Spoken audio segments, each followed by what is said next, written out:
Take a deep breath in and let it out. Oh yeah, you sound fine. No bronchitis here. And out. Yeah, no wheezing, no muffling. So I always knew that I wanted to be like in healthcare because it's in my blood. My mom's a nurse. She's in nursing school to be a nurse practitioner. My grandmother's a nurse practitioner. So it's just like it's in the family.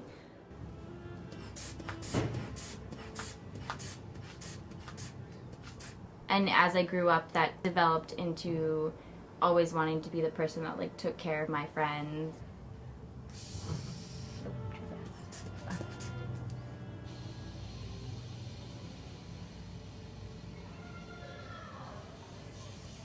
Say like 118 over 72. My mom worked during the day and my dad worked at night. I'd spend the day at the nursing home with my mom. She would be doing her job and they would just let me wander around the nursing home. I visited with all the residents. They would let me help in like certain things like bringing patients water and stuff like that.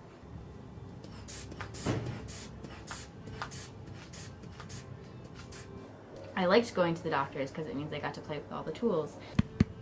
You have these people that can't do anything for themselves because they're so sick and they rely on you for everything, so you have to do everything for them, and like it's just perfect because like that's what I want to do.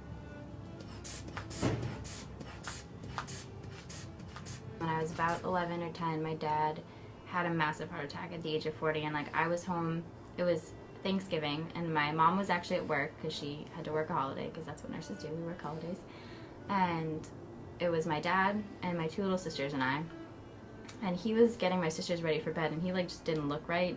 And I remember talking to my mom on the phone and being like, she's like, what does your father look like right now? And I was like, okay, you need to call 911. So I had to call 911. The ambulance came and picked him up and rushed him to the hospital, and they kind of acted like it was going to all be okay, and then it wasn't.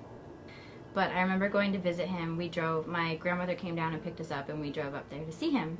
And we were there. He was in the hospital for at least a week. So we stayed up there and like visited with him, and there was this one nurse there that kind of picked up on the fact that like, because like my sisters didn't understand what was going on, and they were scared and like didn't want to be there, didn't want anything to do with any of it. Like my youngest sister just sat in the corner and cried. But I was touching everything. So the nurse decided, but during her lunch break one day, she like took me on a tour of the hospital and like showed me all the different wings, and she like, when she was providing care for my dad, she would like talk me through it. That's what nursing is.